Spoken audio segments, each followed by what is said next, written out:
ഇന്ന് നമുക്കൊരു തനി നാടൻ ആവോലിക്കറി ഉണ്ടാക്കാം. അതിനായിട്ട് ഞാൻ 2 ആവോലി എടുത്തിട്ടുണ്ട്. നമുക്കിതൊന്ന് ക്ലീൻ ചെയ്തെടുക്കാം. നമ്മൾ ആവോലി നന്നായിട്ട് ക്ലീൻ ചെയ്ത് വെച്ചിട്ടുണ്ട്. ഇനി നമുക്കതൊന്ന് മാരിനേറ്റ് ചെയ്യാനായിട്ട് കുറച്ച് മഞ്ഞൾപ്പൊടി ഇടാം, അല്പം സാദാ മുളക് പൊടി ഇടാം, 1/2 ടീസ്പൂൺ കാശ്മീരി ചില്ലി ഇടാം, 1/2 ടീസ്പൂൺ കുരുമുളക് പൊടി ഇടാം, ആവശ്യത്തിന് ഉപ്പിടാം. എന്നിട്ട് നമുക്ക് ഒരല്പം നാരങ്ങ നീരൂടെ ഇതിലോട്ട് ചേർത്ത് നന്നായിട്ടൊന്ന് മാരിനേറ്റ് ചെയ്ത് 1/2 മണിക്കൂർ വയ്ക്കാം. നാരങ്ങ നീരൂടി ഒഴിച്ച് നന്നായിട്ട് മിക്സ് ചെയ്ത് 1/2 മണിക്കൂർ വയ്ക്കാം.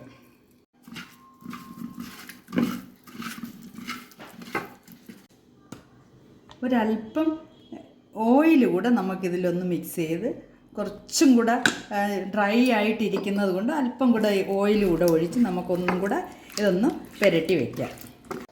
ഇനി നമുക്ക് ആ മീനൊന്ന് ഫ്രൈ ചെയ്യാനായിട്ട് ഒരു പാൻ അടുപ്പി വെച്ച് ഞാൻ ചൂടായിട്ടുണ്ട്. നമുക്ക് ശരിക്കും തനി വെളിച്ചെണ്ണ തന്നെ ഒഴിക്കണം.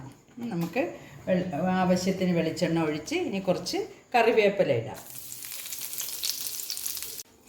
ഇനി നമുക്ക് എണ്ണ നല്ല ചൂടായി, കറിവേപ്പിലയും നല്ല ചൂടായിട്ടുണ്ട്. നമുക്കിത് ഓരോന്നായിട്ട് ഒന്ന് ഷാലോ ഫ്രൈ ചെയ്ത് എടുക്കാം.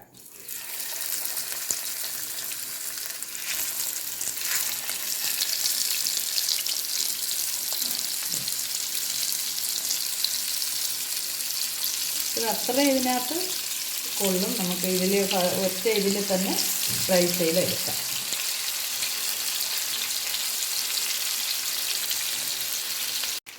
നമുക്കൊന്ന് അടച്ചു വെച്ച് ഒന്ന് ഷാലോ ഫ്രൈ ചെയ്ത് അടപ്പ് തുറന്ന് നോക്കി നമുക്കൊന്ന് മറിച്ചിടാം.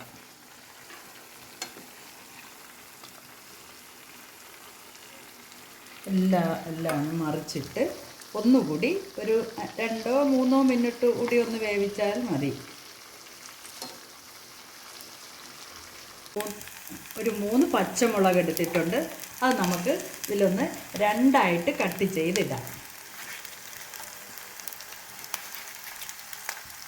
എന്നിട്ട് ഒന്നുകൂടി വഴറ്റാം.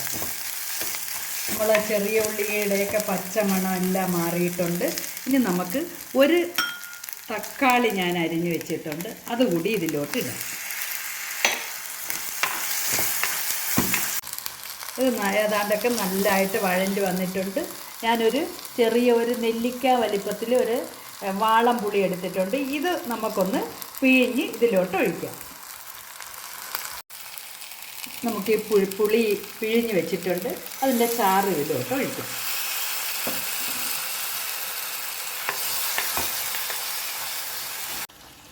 നമ്മളെ ഉള്ളിയും പുളിയുടെ ജ്യൂസും പച്ചമുളകും തക്കാളി എല്ലാം നന്നായി വഴണ്ടി വന്നിട്ടുണ്ട്. ഇനി നമുക്ക് ഞാനൊരു ഒരു അരമുറി തേങ്ങയുടെ പാലെടുത്തിട്ടുണ്ട്. അതായത് 2ാം പാല് നമുക്കിതിലോട്ട് ഇനി ഒഴിക്കാം.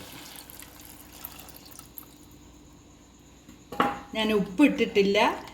മീനിൽ നമ്മൾ ഫ്രൈക്ക് വേണ്ടിയിട്ട് ഉപ്പ് ഇട്ടിട്ടുള്ളൂ. ഇനി നമുക്ക് ഒന്ന് നോക്കിയതിന് ശേഷം മീനും ഇട്ട് നോക്കിയതിന് ശേഷം നമുക്ക് ഉപ്പൊഴിക്കാം.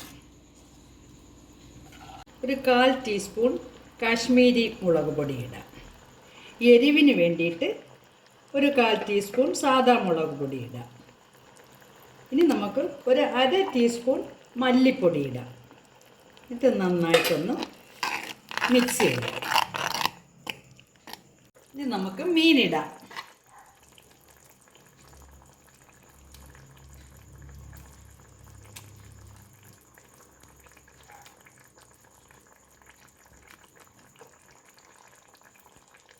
അത് മീനിട്ട് ഒന്ന് അരികെല്ലാം നല്ല തിളച്ചിട്ടുണ്ട്. ഇനി ഫസ്റ്റ് പാല് നമുക്ക് ഒഴിക്കാം.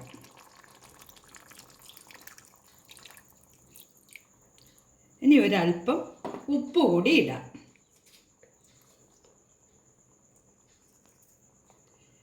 ഇനി ഒന്ന് ചെറുതായിട്ട് ഈ അരിക് തിളച്ചതിന് ശേഷം നമുക്കിത് ഓഫ് ചെയ്യാം.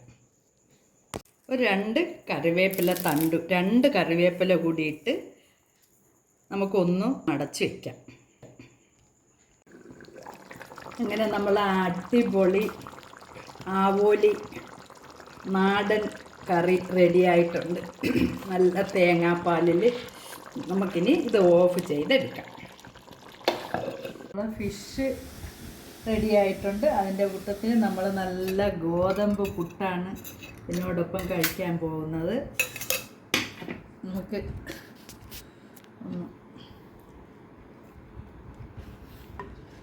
അടിപൊളി നല്ല നാടൻ കറിയുടെ നല്ല മണവും രുചിയും എല്ലാം ഒത്തതാണ്. നിങ്ങളെല്ലാവരും ഇതൊന്ന് ട്രൈ ചെയ്ത് നോക്കിയിട്ട് ഇതിൻ്റെ ഫീഡ്ബാക്ക് അറിയിക്കണേ. ഒന്ന് ഷെയറൊക്കെ ചെയ്ത് കൊടുക്കണേ നിങ്ങളെ എല്ലാ ബന്ധുക്കൾക്കും ഫ്രണ്ട്സിനും എല്ലാവർക്കും. Okay, bye bye, good night.